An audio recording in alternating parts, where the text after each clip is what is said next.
Hello everybody, we're going to be showing you how to replace the brakes and the rotor. In this video we are working on a 2017 Lexus CT200.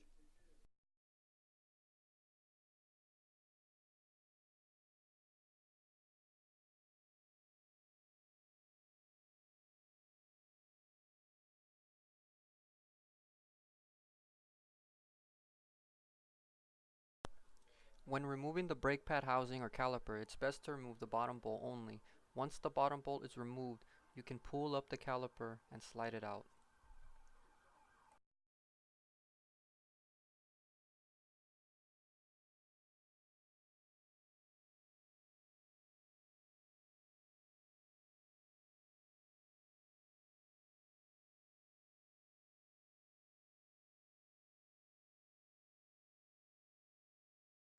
When you remove the caliper or brake pad housing, you can leave the brake hose attached and just hang the caliper with some kind of metal hanger so the caliper will not be hanging by the brake hose.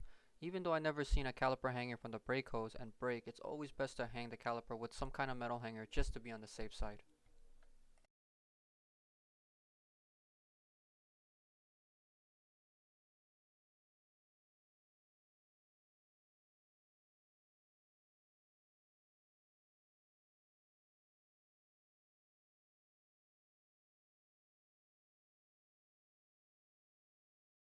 Once you have full access to the brake pads, you can just go ahead and remove them and you can leave this other housing of the brake pads. This part is called the torque member. We feel that it's a good idea to leave the torque member left on because when we put the new brake pads onto the torque member, the pads will be in position for the new replacement rotor that will be installed. We just feel that this way is easier. Now that the old pads are removed, take the shims from the old pads and put them on the new brake pads.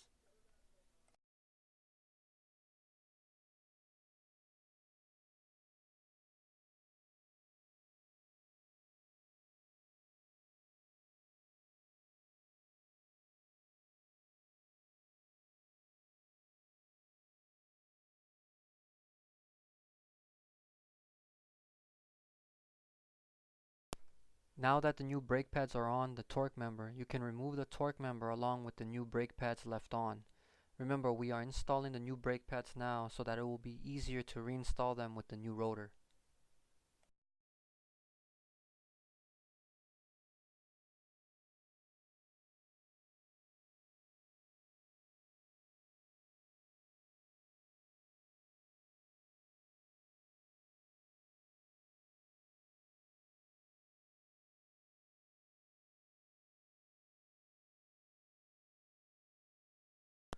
With the torque member off, you can now remove the rotor, but sometimes the rotor will be stuck or difficult to remove. When it's like that, you can remove the rotors by using the right size screw and inserting it into this screw hole that's provided. This will allow the rotor to become loose.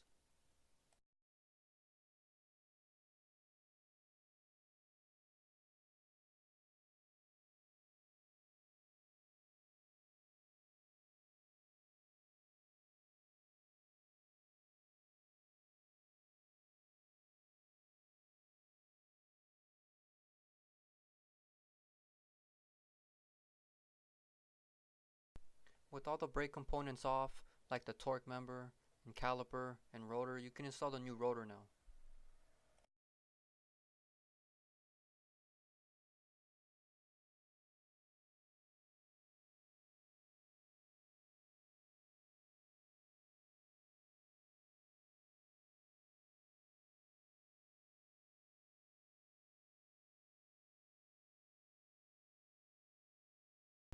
Just as a tip, when installing the new rotor, you can put one of the lug nuts and the washer to hold the rotor in place so that when you reinstall the other components like the caliper and torque member, the rotor won't move out of place and it would be easier to install the torque member and caliper.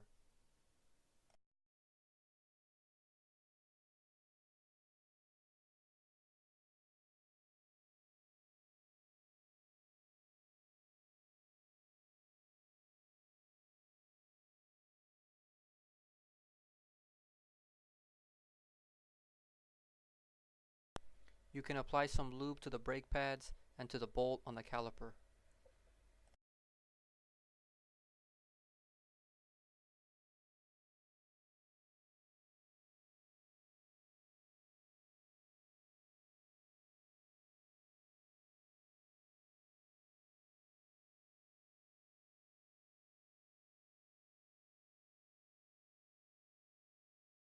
When reinstalling the caliper, you need to push the piston back on the caliper so the caliper can fit into the torque member.